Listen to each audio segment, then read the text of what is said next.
Alien girl thought humans don't lay eggs. She can't stop laughing. The sound cut through the humid air like a laser. A high, rattling cackle from something not remotely human standing over him.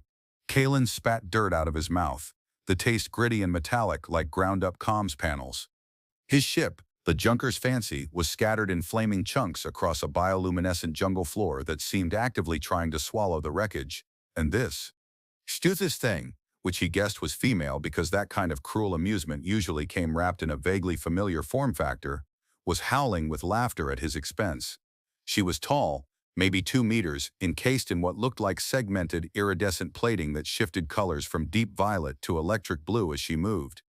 4 limbs, 2 primary, 2 secondary manipulators tucked closer to her torso.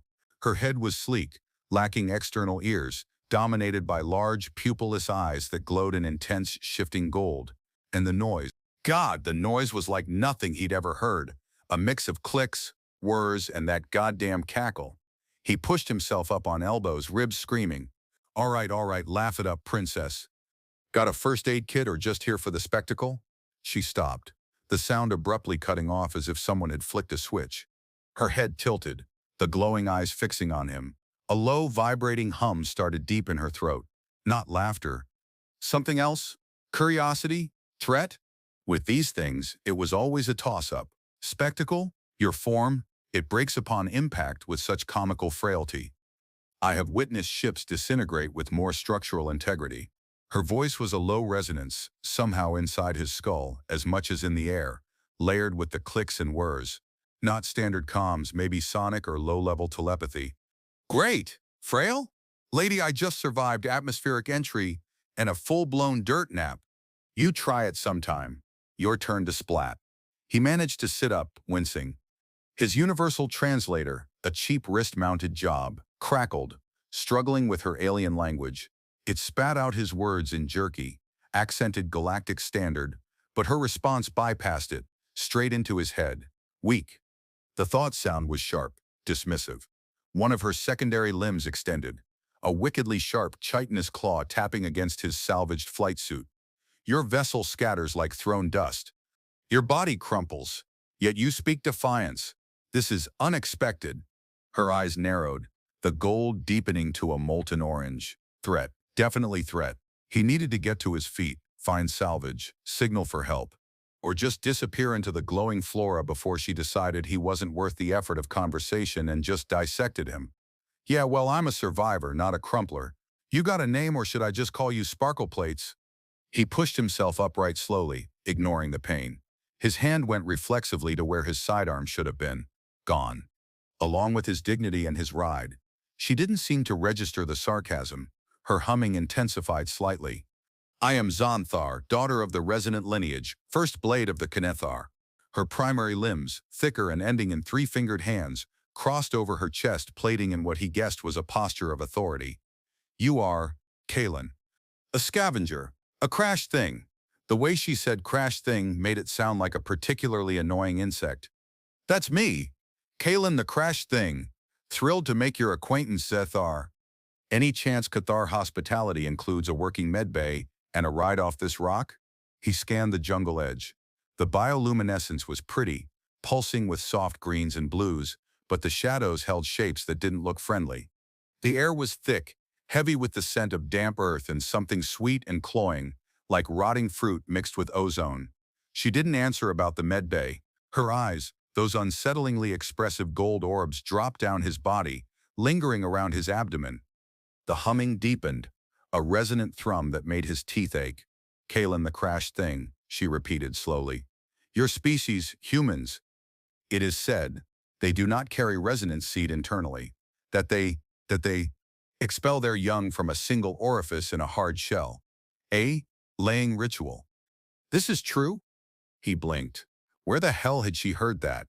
And what kind of perverted version of human reproduction was floating around the galaxy? No, not even close. We don't lay eggs, Xanthar. Not in shells, not out of anywhere. He shook his head, trying not to laugh despite the situation. This was gold-plated ignorance.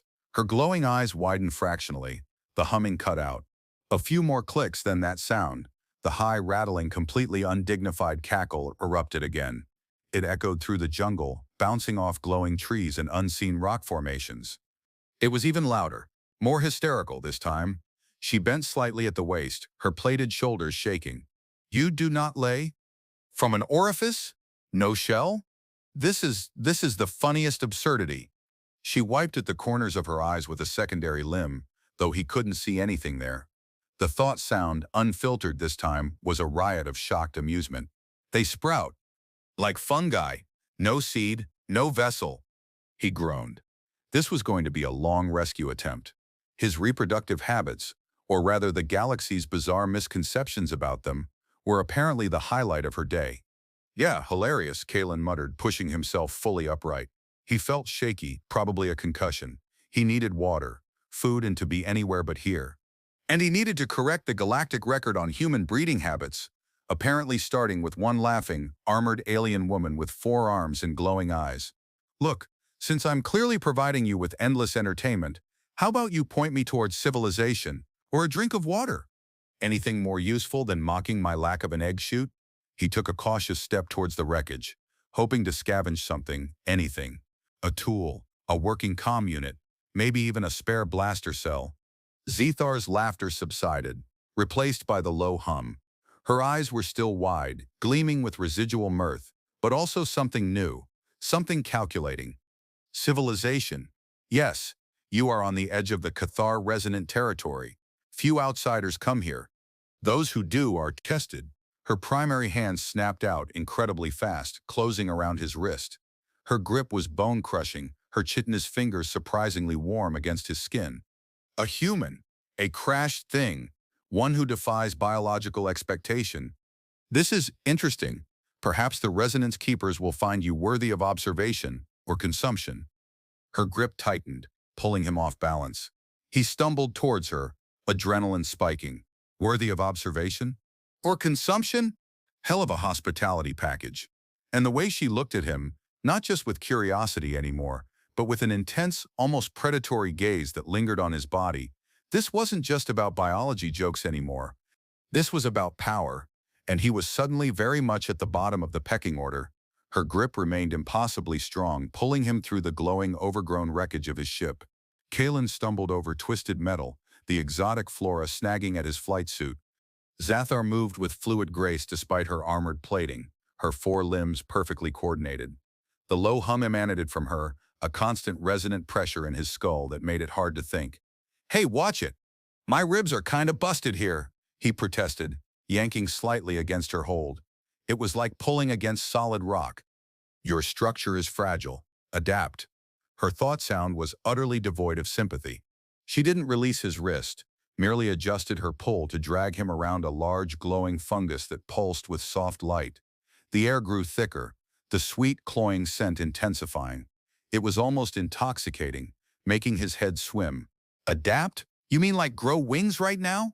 Not really in the human skill set, Sparkle Plates. He stumbled again, catching himself before he fell. Where the hell are we going anyway? Is this the guided tour of your crash site recycling program? She stopped, releasing his wrist abruptly. Colin nearly face-planted into a cluster of luminous fern-like plants. He spun around, rubbing his sore wrist. Zolthar stood maybe 5 feet away, her head tilted again, eyes scanning him. The molten gold in her eyes was swirling with darker hues, like stirred honey. Recycling? She echoed, the sonic layer of her voice sharp with confusion. You believe we consume your physical remains? Only if resonance is achieved. Her tone shifted, the hum deepening. You are brought before the keepers. They will determine your potential. Your defiance of the laying ritual is a significant anomaly. It must be assessed. Potential? For what? A circus act. Kalen scoffed, though his heart was pounding. Resonance keepers. Potential. Assessment. This was escalating quickly from funny misunderstanding to potentially fatal alien bureaucracy. Look, I'm just a guy who flew his ship into the ground. No potential here. Just want to fix my ride or call a tow truck. He gestured vaguely towards the scattered debris. Her multi-jointed fingers twitched, drawing his attention. One of her secondary manipulators reached down, plucking a strand of glowing moss from a rock. She held it up, her golden eyes fixing on him with unsettling intensity. Potential for resonance. For the joining of biological lines, the Qatar seeks strength. We seek compatible forms to perpetuate the lineage. Her voice was low, the hum vibrating right through his chest. Your lack of the laying process? It raises questions. Can your seed combine? Can it carry the resonance? Kalen stared at the moss, then at her. Then back at the moss. His brain sputtered. Was she suggesting what he thought she was suggesting? Whoa, hold up. You think my Bradley and Cummings I will bertaumen? Abu. Abu. A news drive to our sound. But he gooey collect end. When the sweaty birdie McComshin, crowded the Lamort Gagano I Morris one. Here rear after Grunwood is burning by sport frails you rider or comment for to Wittigas and Con Danny. Seed. Miles old seed. Can combine with yours? Like, you think we could? God might. The words felt bizarre coming out of his mouth. Mating with a four-armed, armored alien who laughed at his reproductive system. This had to be a joke. Zathar didn't laugh this time. Her eyes flared brighter, the molten gold almost blinding. Her primary limbs shifted position, the sound of plating clicking together loud in the sudden silence. Mating is a crude human term. We seek resonance, a symbiotic exchange. A merging of energies, of biological imperatives. Her head tilted again, a slow, deliberate movement. The air seemed to thicken further, the sweet scent overwhelming his senses. Your body reacts strangely to the resonant fields here. The hum, a faint echo, untuned, chaotic, but present. He felt it too. That hum wasn't just in his head anymore. It was vibrating in his bones, a deep, unsettling thrum that felt electric, like he was standing too close to a power conduit, and it was definitely stronger when she was close. Resonant fields? The hum? What the hell is that? He instinctively took a step back, but the intense pull of her gaze, the strange physical vibration held him. This wasn't just verbal sparring anymore. This felt biological. It is the lifeblood of the Cathar territory. It guides our growth, our rituals, our pairings. She took a step towards him, closing the distance he'd just created. The hum intensified, rising in pitch slightly. It felt less like a sound and more like a physical pressure. Your chaotic resonance, it is intriguing. The keepers will demand to understand it. Perhaps I must demonstrate its potential. Her primary hand reached out again, not grabbing but hovering inches from his chest. He could feel the warmth radiating from her plating, and the resonant hum was strongest here, centered on her hand. He swallowed hard. This was way past awkward misunderstanding and straight into terrifying proposition territory. Demonstrate potential? What potential?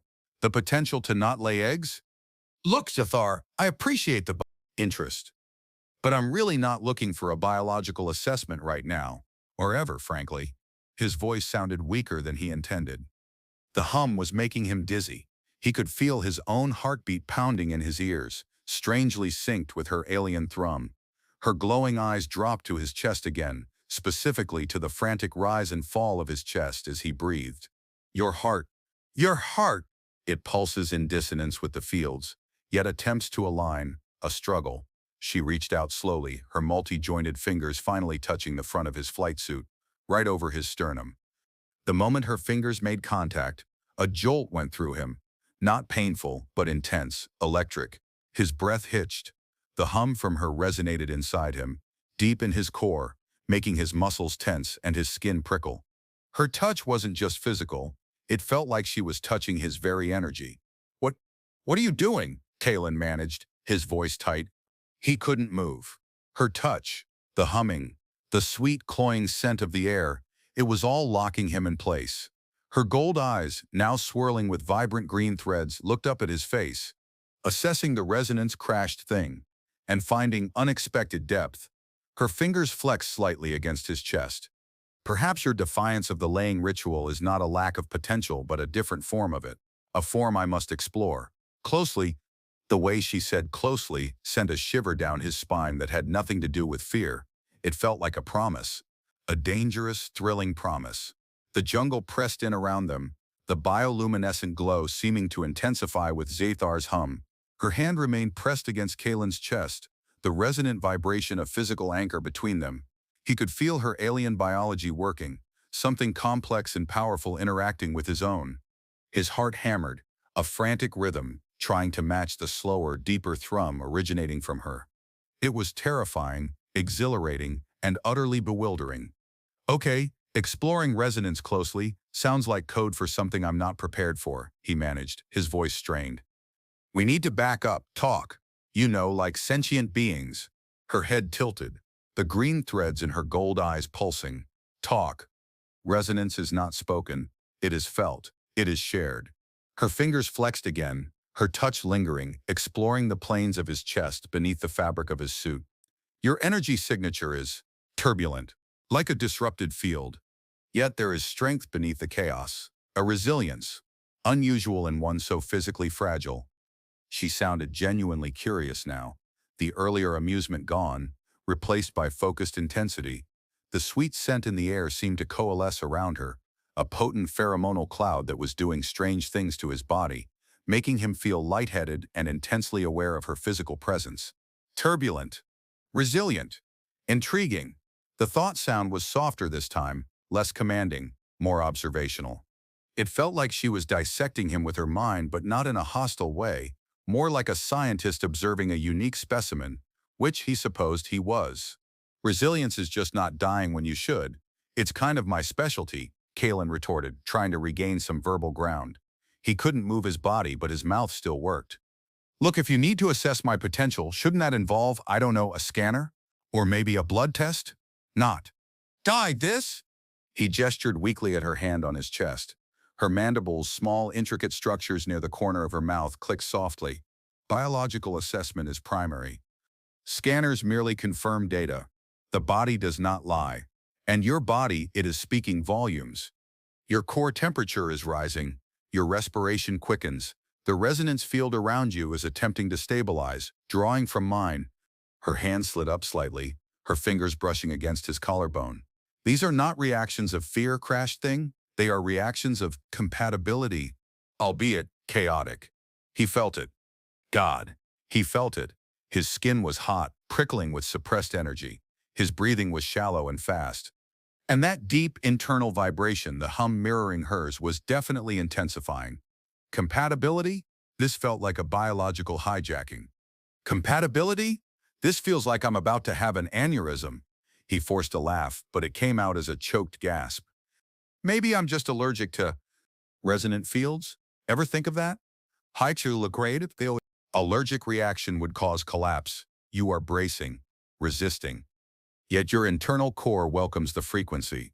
Her hand moved again, incredibly slowly, gliding from his collarbone up towards his neck. His pulse hammered against his skin where her fingers were tracing. The air was thick with her scent. The sweet floral mixed with something sharp, metallic, and intensely alien. It was overwhelming his senses. Welcome. Recognize. Accept. The thought sound was a soft urging, a subtle pressure behind his eyes. It felt like she wasn't just touching his body, but his mind too, trying to coax something out of him. His resistance felt like a physical barrier she was trying to dismantle, layer by layer. Stop that, Kalen whispered, not sure if he meant her touch, her humming, or the mental intrusion. His head was swimming. Her glowing eyes, now pure, swirling gold, were fixed on his mouth. Your voice, it vibrates differently now, with a lower frequency. Your core resonance is strengthening. Her fingers, warm and alien, finally reached his jawline, tilting his head up slightly. He was utterly captive, held by her gaze, her touch, her overwhelming alien presence. The hum vibrated through his skull, silencing all rational thought, leaving only raw sensation. The keepers await, she murmured, the sonic layer of her voice dropping to a seductive purr. But perhaps the initial assessment should be private, to understand the true depth of your chaotic resonance. Her head lowered, her multi-jointed fingers firm on his jaw, guiding him. He braced himself, not knowing what private assessment entailed with this bizarre, dominant alien woman, but knowing it was going to be intense. His body, despite his fear, was thrumming with an energy that felt like it was reaching out for hers, drawn by that powerful, hypnotic hum. The air crackled with unseen energy, and the bioluminescent plants around them seemed to pulse faster, brighter, as if responding to the building tension between them. He was a crashed thing, a biological anomaly, and he was about to be subjected to a cathar assessment that felt a hell of a lot like it was heading towards a very alien form of intimacy. And despite everything, a primal part of him was already surrendering to the current, pulled into the depths of her resonant field. The private assessment was everything Kaelin hadn't been prepared for. Santhar's touch wasn't just tactile, it was invasive, probing, like her multi-jointed fingers were extensions of some internal sensing organ. She didn't kiss him in any way he understood. Instead, her mandibles clicked rapidly near his ear, while the resonant hum intensified, pouring into his skull like liquid heat. Her body pressed against his, the segmented plating surprisingly yielding, almost fluid against his suit. The sweet metallic scent was overpowering now, driving out all other thoughts. He felt exposed, utterly vulnerable, yet her touch held a strange, compelling expertise. She was exploring him not just physically, but energetically, mapping his body's response to her own powerful biology. Yield, crashed thing. Allow the frequencies to align. The thought sound was a gentle command, persuasive rather than forceful. His human instincts screamed danger, but his body was betraying him, responding with a desperate, aching need he couldn't comprehend. The hum vibrated lower and lower, settling deep in his pelvis, a heavy, throbbing weight. Her forearms were around him now, the secondary manipulators tracing patterns on his back, the primary ones holding him tight against her. Her movements were deliberate, confident, guiding his body in ways he wasn't anticipating. She was in complete control, a dominant force of nature against his fragile human form. He gasped as she shifted, a strange clicking sound emanating from her plating. Her lower body pressed closer, and he felt the distinct pressure of something hard and alien against his thigh. This wasn't just an assessment. This was undeniably sexual, driven by her need to explore this resonance she sensed in him. Zenthar, wait, he managed, his voice choked with the thick, humid air and the overwhelming scent. She paused, her glowing eyes meeting his. They weren't pure gold anymore. They were swirling with intense reds and greens, the colors of potent energy and biological change. Why wait? The resonance builds. It must be released. Her voice was a low purr, the sonic vibrations making his skin crawl with anticipation. There was no hesitation, no doubt in her posture or her mind. This was a biological imperative for her, a necessary step in her strange ritual of understanding. His resistance crumbled. He was a scavenger, not a soldier. He survived by adapting, by reading the situation and going with the flow, however terrifying that flow might be. And right now the flow was Zadar, her powerful body, her alien hunger, and the irresistible pull of her resonant field. His hands, which had been clenched uselessly at his sides, finally came up, resting tentatively on her armored shoulders. The plating felt warm, alive. The assessment escalated rapidly. She guided his hands, showing him where to touch, how to interact with her complex form. Her body hummed, pulsed, and clicked in response to his tentative touches, her glowing eyes reflecting the shifting colors of the jungle around them. It was primal, raw, driven by a biological imperative that transcended language or conscious thought. She was seeking something specific, something vital in his chaotic human form, and she was relentless in her pursuit. He lost track of time, lost track of himself. There was only the heat, the hum, the scent, and the strange, exhilarating feeling of being utterly consumed by another being's alien needs. She was dominant in every sense, guiding every movement, dictating the rhythm with her body's own resonant pulses. There were moments of sharp, almost painful pleasure, followed by waves of intense alien sensation as their different biologies attempted to harmonize. His human body, so fragile compared to her armored strength, felt like it was being stretched, tested, pushed to its absolute limits. And then the climax. Not a simple release, but a violent eruption of energy, a surge of heat and light and sound that resonated through him, synchronizing his chaotic human pulses with her steady, powerful thrum. Her body seized against his, the humming reaching a fever pitch, a high piercing note that felt like it was tearing through the fabric of reality. Her secondary manipulators dug into his back, and he felt a sharp, stinging pain, followed by a sudden warmth spreading across his skin. A marking. She was claiming him. The world dissolved into a kaleidoscope of light and sound, and then faded to black. He woke slowly, head pounding, body aching. The jungle was quieter now, the bioluminescence dimmer, but the air still held the thick, sweet scent, now mixed with something else. His own sweat, and hers? He groaned, trying to move. His muscles protested, stiff and sore. He remembered the assessment, all of it, the hum, her touch, the dominant power, the bizarre, overwhelming climax, and the sting on his back. He reached back, his fingers finding a raised, tender line of skin, a scar already forming. She had marked him. He pushed himself up, looking around. Zethar was sitting a few feet away, cross-legged, her iridescent plating muted in the dim light. Her eyes were closed, the golden glow faint. She looked exhausted, vulnerable in a way he hadn't seen before. The potent energy that had radiated from her was banked, replaced by a quiet stillness. "Zathar," he croaked, his voice raspy. Her eyes opened slowly. The gold was pale, weak.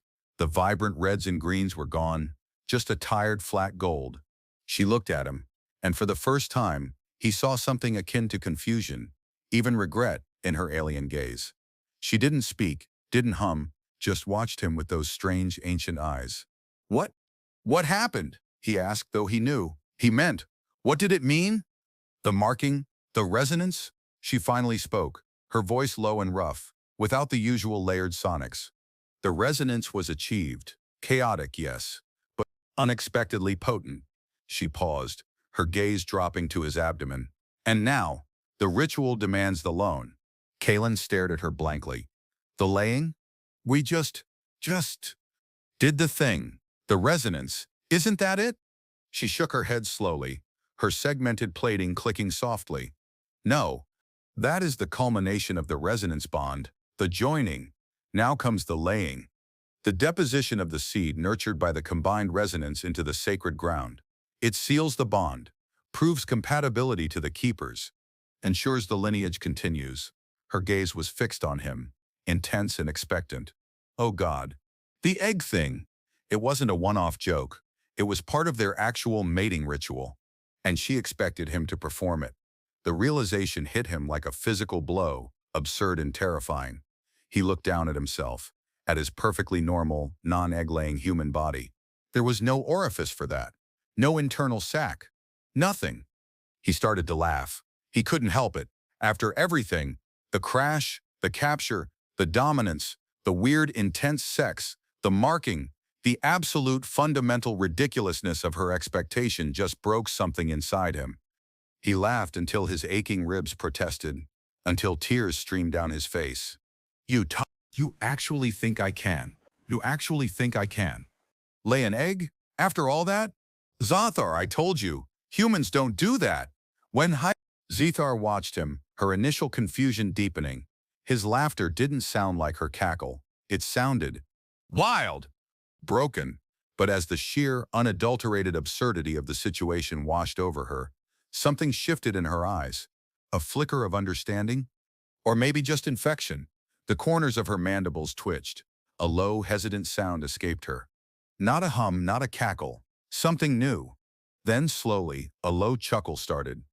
It built, gaining speed and volume until she was laughing again, but this time it was different. Less cruel, more bewildered. A shared, hysterical laughter fueled by the sheer impossible clash of their biologies and cultures. She threw her head back, the resonant sound echoing through the jungle. "No laying. You have nowhere to deposit. This is Jin. This is madness." They laughed together in the dim, glowing jungle, two utterly incompatible beings bound by a ritual neither of them fully understood, and a biological step one of them was hilariously incapable of performing. The raw intimacy of their struggle and the subsequent absurd fallout had created a strange, volatile bond. He was marked, connected to her by something deeper than simple physicality, and now they faced the consequences. A bizarrely incomplete ritual, confused alien elders, and the undeniable fact that the universe found human reproduction hilarious. The vulnerability in her laughter, the sheer shock was more intimate than the sex had been. She wasn't just a dominant warrior anymore. She was an alien woman completely blindsided by the ridiculous reality of his biology. And he, the smart-ass scavenger, found himself bound to her, facing down an entire alien culture built on biological imperatives he couldn't fulfill. This was going to be fun. Zathar's laughter faded, leaving a breathless silence. Her golden eyes, still wide with residual mirth and shock, settled on Kaelin. The vulnerability he'd glimpsed earlier, solidified, etched onto her alien features. "No laying," she repeated, the words flat, tinged with disbelief. The resonance achieved. The resonance achieved. The marking performed. That's it. But the laying is the final act of confirmation. Without it, the bond is incomplete. Or, perhaps, invalidated.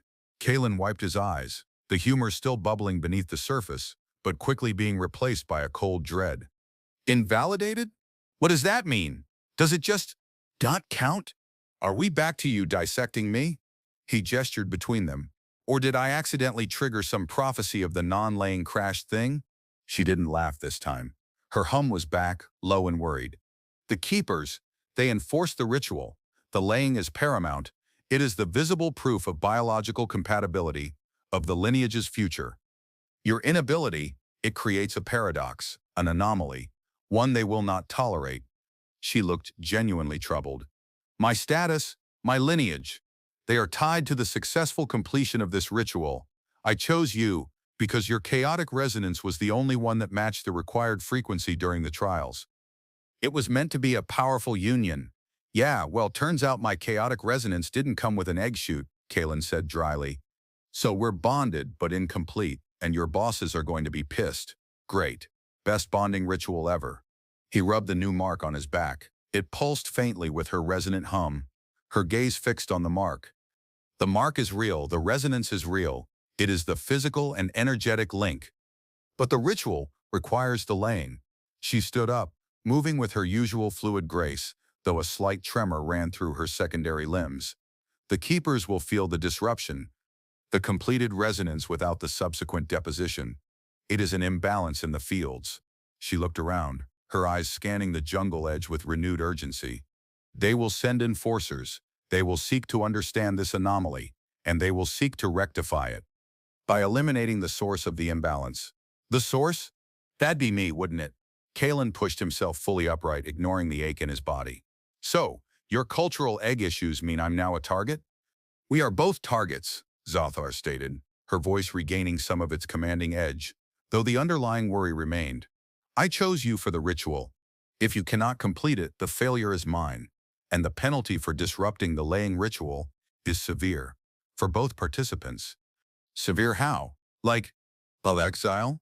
Or are we talking used as fertilizer for glowing plants? Elimination, she said simply, to cleanse the resonant field of the imbalance. Her eyes, gold again, met his.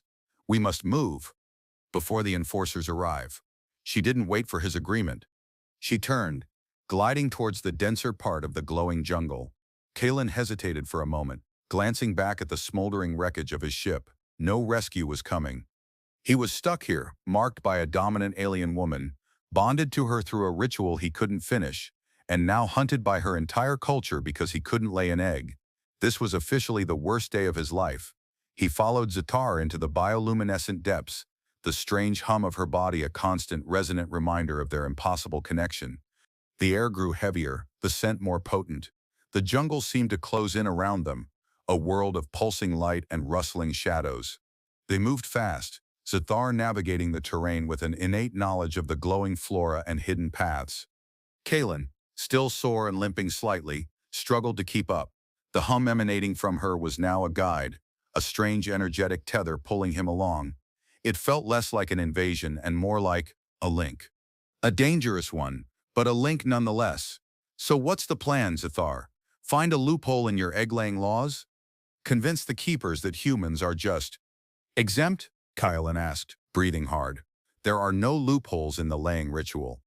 It is fundamental to the Cathar lineage.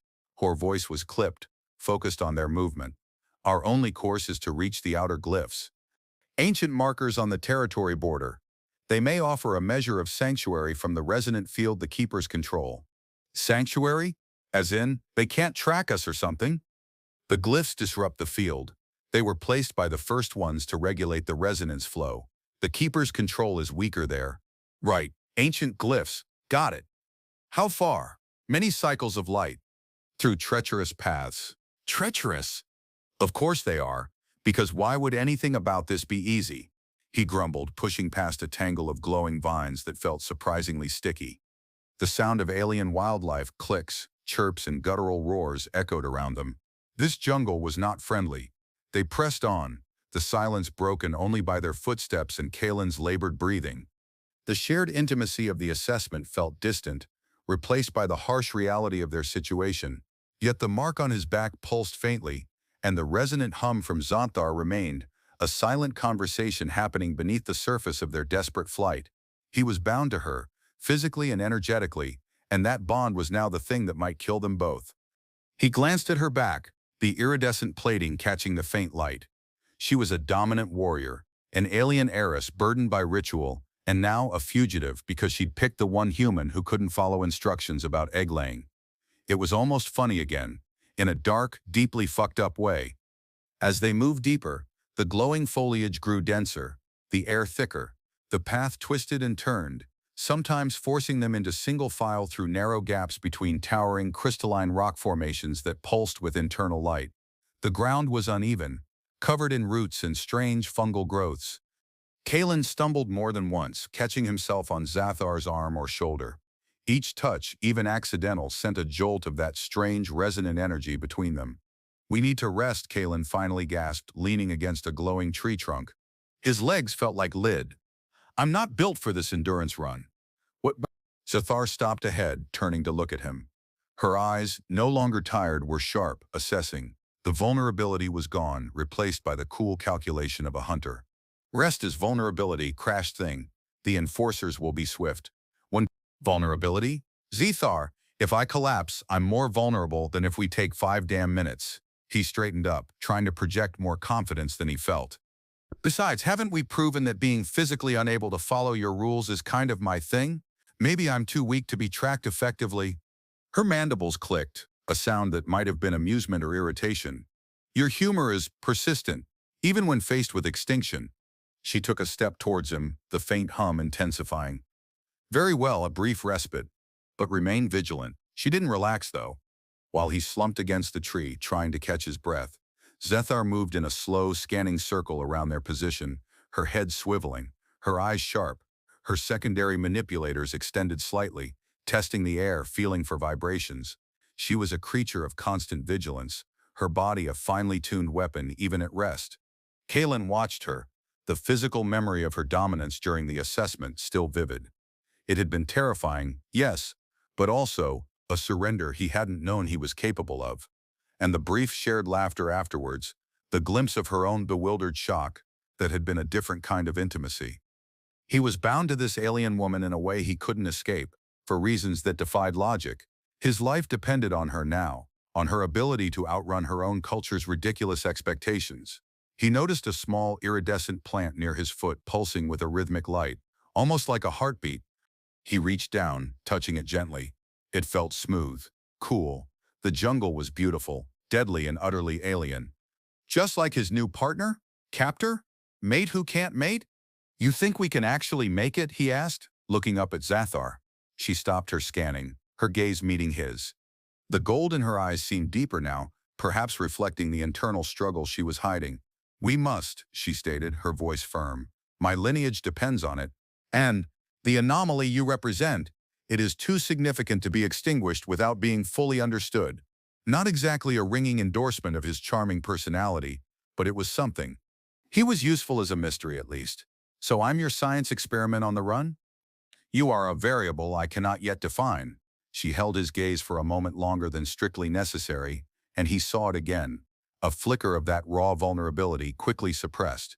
Then she turned back to the perimeter, scanning the shadows. "Rest is concluded.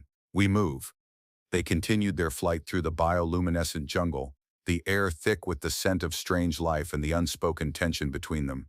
The mark on Kalen's back pulsed with a steady, reassuring rhythm now, mirroring the hum from Xathar.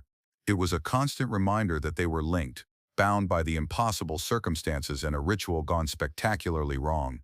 He was a smart-ass scavenger. She was a dominant warrior, and together they were the universe's most ridiculous fugitive pairing, all because of a misunderstanding about eggs.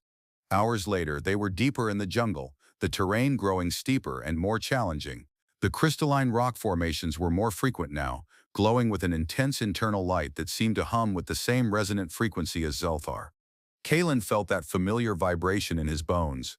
Stronger here, but also less oppressive, less demanding. Maybe this was what she meant about the glyphs disrupting the field. Suddenly Zinthar stopped dead, holding up a primary hand to silence Kalen. Her body tensed, her multi-jointed limbs locking into a defensive posture. Her iridescent plating flared, shifting rapidly through shades of red and black. Her eyes, wide and glowing intensely, were fixed on something ahead. "Enforcers," she whispered, the word a low, guttural sound. Kalen held his breath, listening. He couldn't hear anything over the sounds of the jungle and the pounding of his own heart, but he trusted her alien senses. He scrambled for cover behind a thick cluster of glowing vines peering through the leaves. Shapes were moving through the trees ahead, darker than the shadows, silent and fast. They looked similar to Zathar, but larger, their plating a duller, more uniform gray or black. They moved with chilling coordination, sweeping through the area like predators hunting prey. He counted at least 3, maybe more. Zathar remained motionless, a statue carved from iridescent stone. The hum radiating from her was almost silent, banked, as if she was trying to make herself invisible to their senses. Kalen mimicked her stillness, forcing himself to breathe shallowly. This was it. The keepers had found them. One of the enforcers stopped, its head swiveling, its glowing eyes scanning the area. It was unnervingly close. Kalen could see the details of its armor, the multiple joints, the wicked-looking claws. It projected an aura of implacable authority and deadly intent. The enforcer extended a secondary manipulator, sweeping it through the air. Kalen felt a subtle shift in the resonant field, like a probe washing over him. He instinctively tensed, expecting detection, but then remembered the glyphs, or whatever this area was doing to the field. The probe seemed to pass over him, over Zinthar, without finding purchase. After a tense moment, the enforcer lowered its arm and moved on, melting back into the shadows. The other 2 followed. Zathar remained still, until the sounds of their movement had completely faded. Slowly, she relaxed, her plating returning to its usual shifting colors.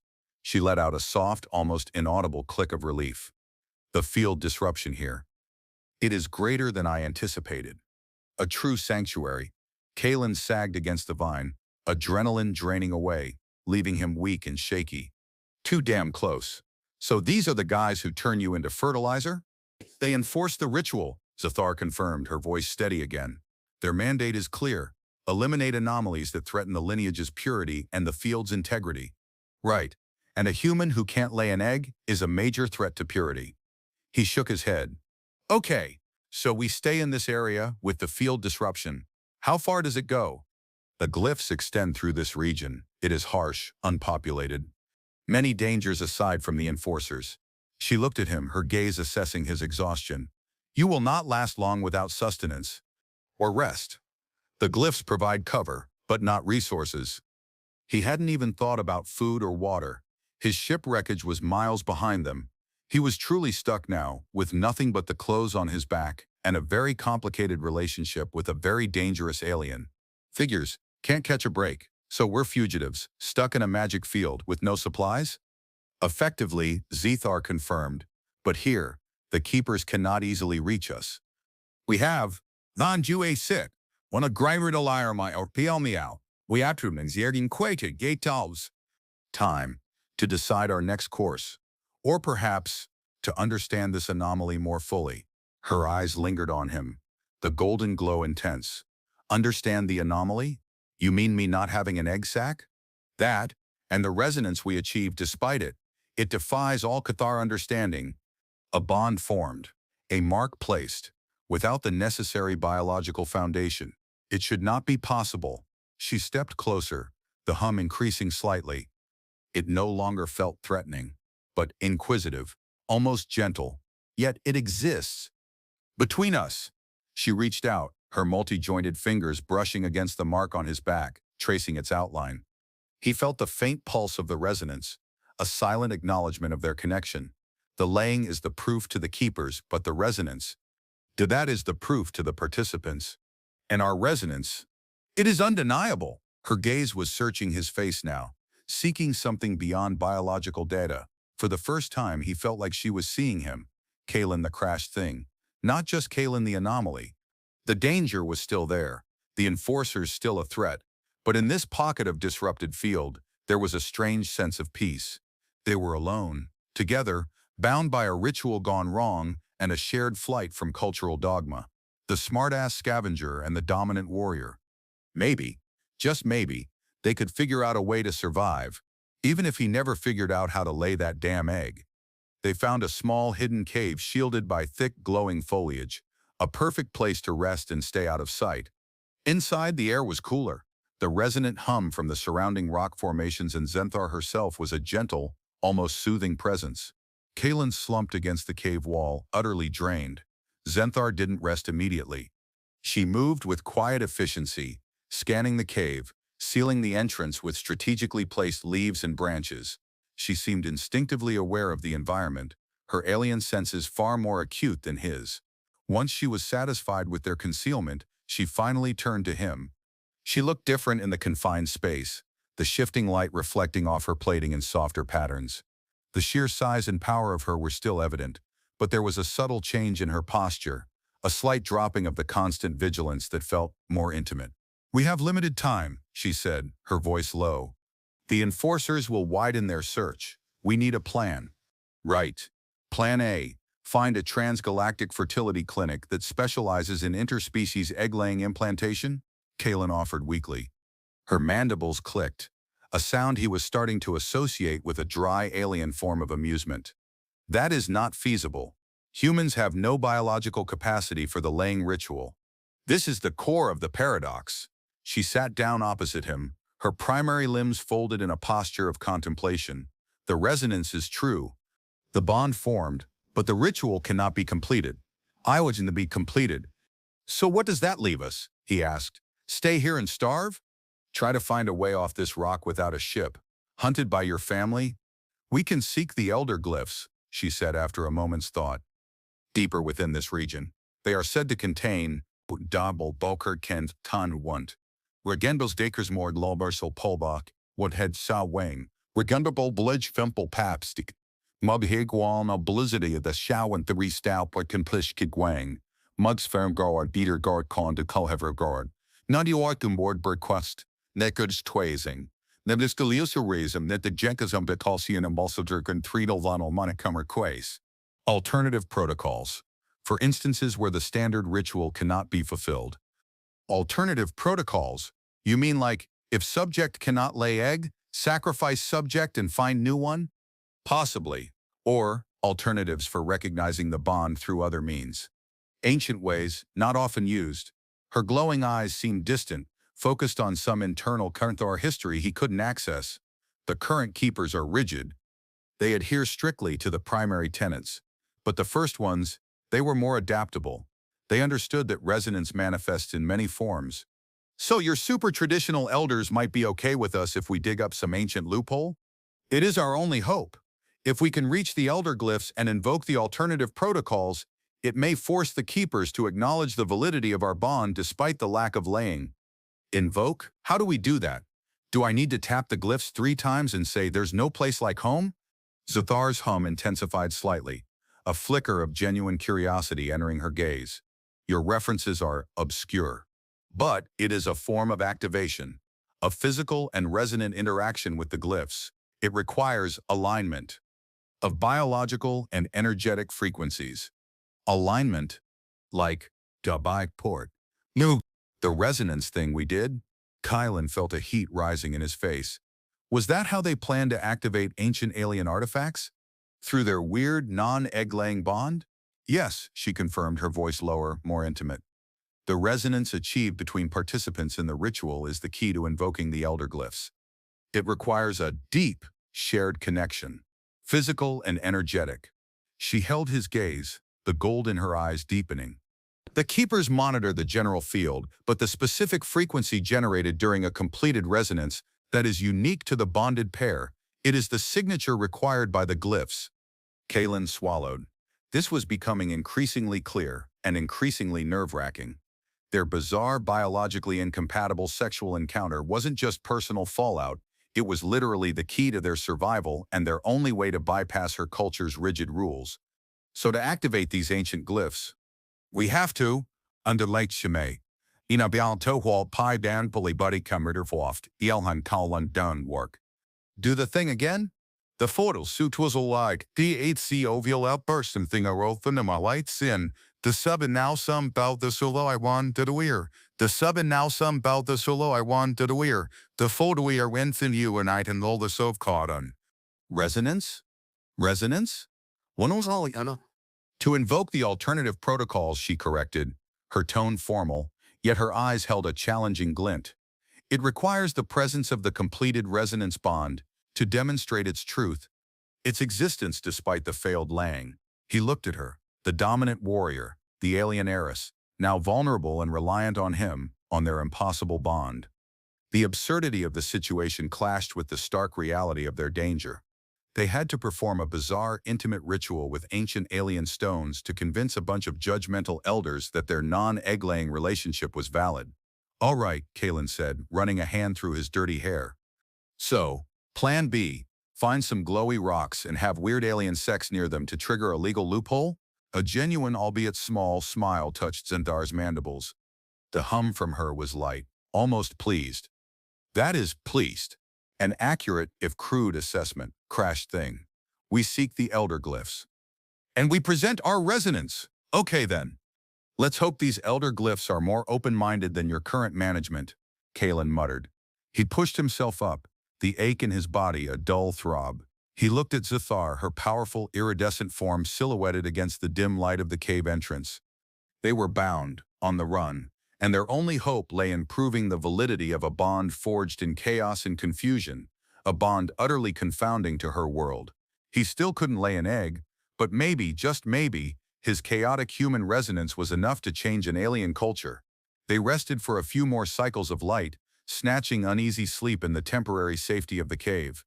Kalen woke feeling marginally better, the dull ache in his ribs a familiar companion. Zathar was already awake, meditating in the center of the cave, her hum low and steady.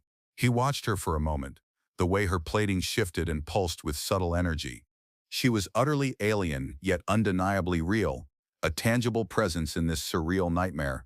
When she finished, she rose and looked at him. Her eyes were clear, the gold steady and determined. The path to the elder glyphs is dangerous, the territory becomes wilder here, and the enforcers will not cease searching. They will adapt their methods. Adaptive killer robots powered by cultural dogma. Just my luck, Kalen sighed, pushing himself to his feet. Lead the way, Sparkle Plates. Let's go argue with some ancient rocks about human biology.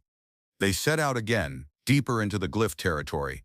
The landscape changed, the glowing jungle giving way to towering rock spires encrusted with luminous crystals that pulsed with slow, deep energy. The air here felt different, charged and potent. The resonant hum was stronger, a constant presence that vibrated through Kalen's entire being. The dangers Zathar mentioned were real.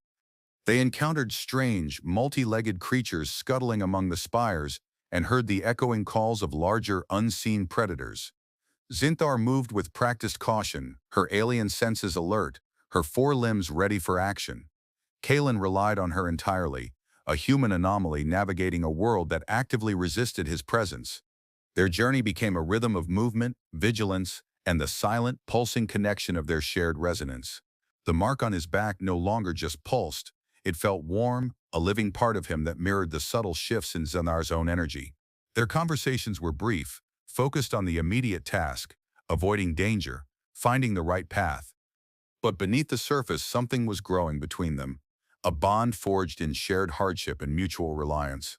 There was a moment, huddled behind a crystal spire as a patrol of enforcers passed by, when Kalen felt a raw wave of fear and exhaustion wash over him. Zathar, pressed close beside him, didn't speak, but her secondary manipulator reached out, finding his hand, her chitinous fingers closing around his. It wasn't a commanding grip this time, but a gesture of shared tension, of silent acknowledgement. The touch grounded him, a small human comfort delivered by alien hands. After the enforcers were gone, she released his hand and they moved on without comment. But the gesture lingered, a quiet moment of vulnerability in their harsh journey. The dominant warrior was capable of protection, yes, but also connection. Finally, after what felt like cycles, they reached a central clearing. In the middle stood a colossal structure made of the same crystalline material as the spires, but massive, ancient, covered in intricate, glowing etchings. This had to be the elder glyphs. The resonant hum here was overwhelming, a deep, powerful thrum that vibrated through the very ground beneath their feet. Zethar stopped at the edge of the clearing, her gaze fixed on the structure. Her entire body was humming now, vibrating with intense energy. Kalen felt his own internal resonance responding, amplifying, trying to match the immense frequency of the glyphs and Zethar's focused intent. "These are the elder glyphs," she stated, her voice barely audible above the resonant hum of the structure. "The repository of ancient protocols. We must approach." "Together." "Together," Kalen echoed, feeling a mix of apprehension and determination. This was it. Their Hail Mary, convincing ancient alien stone gods that his inability to lay eggs didn't invalidate their bond. They walked into the clearing, the resonant field intensifying with every step. The air crackled, and the glowing etchings on the glyphs pulsed brighter, faster, responding to their approach. When they reached the base of the structure, Zethar stopped, placing a primary hand flat against the crystalline surface. "The resonance must be presented," she said, turning to face him. Her eyes were blazing with golden light, reflecting the glowing glyphs. The hum radiating from her was a physical force pressing against him. "Our bond, shared, undeniable." Kalen nodded, his throat dry. He understood what she meant now. The private assessment wasn't just about initial compatibility, it was about forging the energetic key required here. He reached out, placing his hand next to hers on the glyph. The crystal surface was warm, vibrating powerfully. The moment his hand touched it, the resonant hum intensified, flowing from the glyph, through Zalthar and into him, merging with his own chaotic human frequency. Zalthar shifted, turning fully towards him, her hands now framing his face, her glowing eyes locked on his. The glyphs require the full frequency. The complete resonance. Her voice was low, urgent, physical and energetic. "Now crash thing. Present the bond." He knew what she was asking. Not just touch, not just proximity. A full resonant connection, like before, but this time, not a fight, not a chaotic assessment. A deliberate act of shared energy, of presenting their impossible bond to the ancient power of the glyphs. He didn't resist. His own body was humming, vibrating, drawn to hers. He leaned in, meeting her gaze, and she met him, her energy wrapping around his. The world dissolved again, not into blackness this time, but into pure, vibrant light and sound. The resonant hum of the glyphs merged with their shared frequency, rising to an impossible crescendo. The world shimmered, the light from the elder glyphs pulsing outwards in a massive wave. Kalen felt it deep in his core, a profound shift in the energetic field. When the light subsided, the immense hum didn't vanish, but it changed, becoming a steady, acknowledging presence. The glowing etchings on the glyphs remained bright, but pulsed with a new, calmer rhythm. Zothar and Kalen stood before the structure, breathless, their bodies vibrating with residual energy. Zothar was looking up at the glyphs, her eyes wide with awe and something else. Understanding. "It is done," she whispered, her voice filled with reverence. "The glyphs have received the resonance. They acknowledge the bond." "Acknowledge it? What does that mean?" Kalen asked, still feeling slightly stunned. "It means the alternative protocols are invoked. The glyphs have recognized the truth of our connection, despite the lack of laying." She turned to him, her gaze intense. "The keepers cannot ignore the glyphs. Their power predates the current tenants, our bond. Ogo, it is now sanctioned. By the first ones." Kalen stared at her. They'd actually done it. Weird sex near glowing rocks had just validated their relationship to an entire alien culture. It was still completely insane, but it meant they weren't fugitives anymore, at least not from the cultural dogma. "So, we're good? We don't get turned into fertilizer?" "The ritual is now interpreted through the alternative protocols. The bond is recognized. You are not an anomaly to be purged, but a participant in an ancient form of the ritual." She looked at him, a strange mix of relief, wonder, and something softer in her eyes. "We are bound, Crash Thing, by the resonance, by the glyphs." He felt it too. The mark on his back was still there, but it no longer felt like a brand of ownership or a death sentence. It felt like "Dolperto finto tugacho buntotos and hidaf buntotos and totos and hilstove." A connection, a shared destiny. He looked at Zethar, the dominant warrior who'd kidnapped him, laughed at his biology, and then shared a strange, powerful intimacy that had just rewritten the rules of her world. Bound, Kaelin repeated, the word feeling heavy and significant. So, what happens now? Do we building? Go back. Tell the keepers, the ancient rock said. It's cool? We return, Zamithar confirmed. With the sanction of the glyphs, my status is restored. Our bond is validated. She paused, her eyes searching his face. It will not be easy. The keepers are set in their ways, but they cannot defy the first ones. She took a step closer, her primary hand reaching out hesitantly to touch his arm.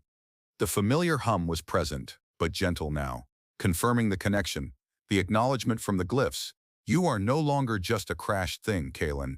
You are bonded, recognized by the glyphs. My bonded. The words settled over him, foreign and strange, but with a resonance that echoed the hum in his bones.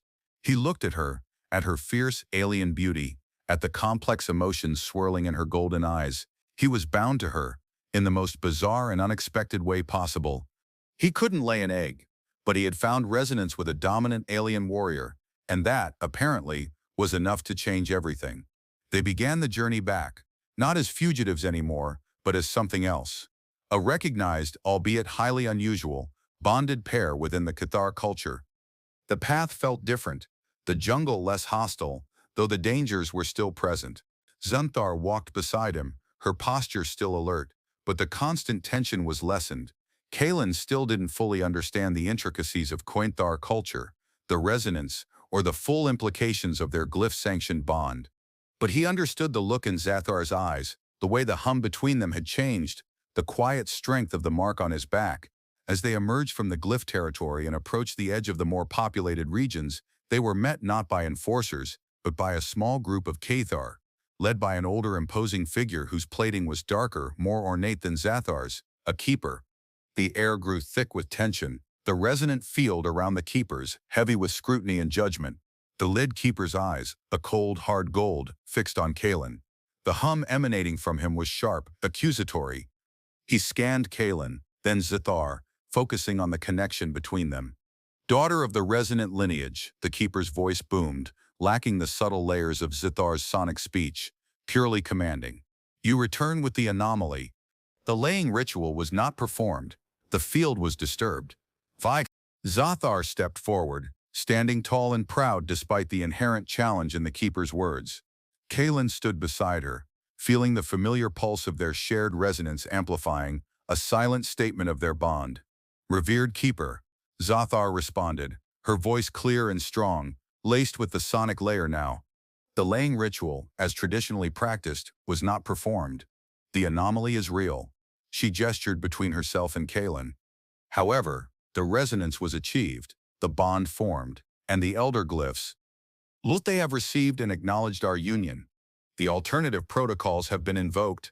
A collective gasp went through the surrounding Cathar. The keeper's eyes narrowed, the golden glow intensifying with disbelief and anger. The elder glyphs? You claim sanction from the first ones for this?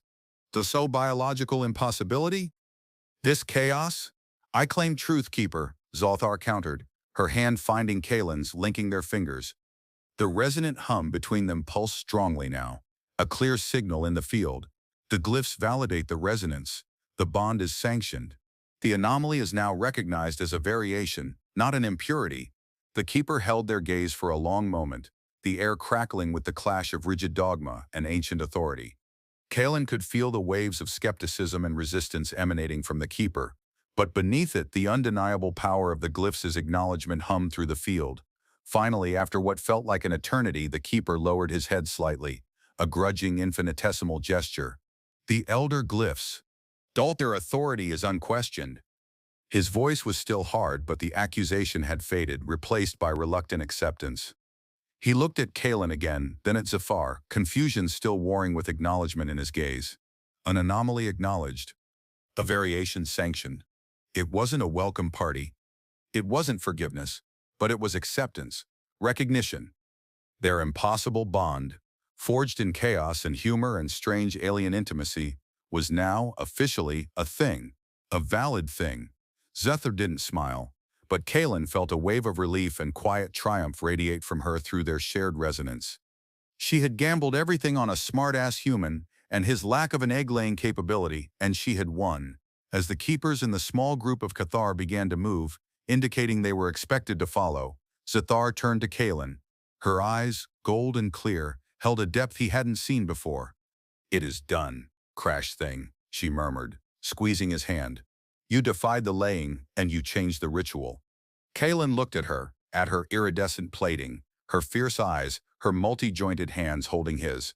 He was Kaelin the crash thing, the smart-ass scavenger who couldn't lay an egg. And he was Zathar's bonded. His life was probably still going to be complicated, navigating a culture that found his biology hilarious but was bound by ancient law to accept his bond with their resonant daughter. But he was alive, and he was with her. "Yeah," Kaelin said, a weary smile touching his lips. "Guess I did." "So, Depots, now what? Do we get married? Or is that another human thing you guys find funny?" Zathar's mandibles clicked softly. A low hum started in her throat, and this time Kaelin could feel the warmth of genuine amusement in it, tinged with something else. Something that felt a lot like affection. Marriage. Chadluka, the human bonding ritual. Is it as chaotic? Did your resonance. As your resonance? Probably more so, Kaelin admitted, but nobody expects anyone to lay eggs afterwards. Her golden eyes held his gaze, a silent understanding passing between them. Their bond was unique, forged in fire and absurdity. It wasn't human marriage. It was Cathar resonance, redefined, and maybe, just maybe, that was enough. They walked together towards the awaiting Cathar, two beings from different worlds, bound by an impossible truth and a shared laugh about human biology.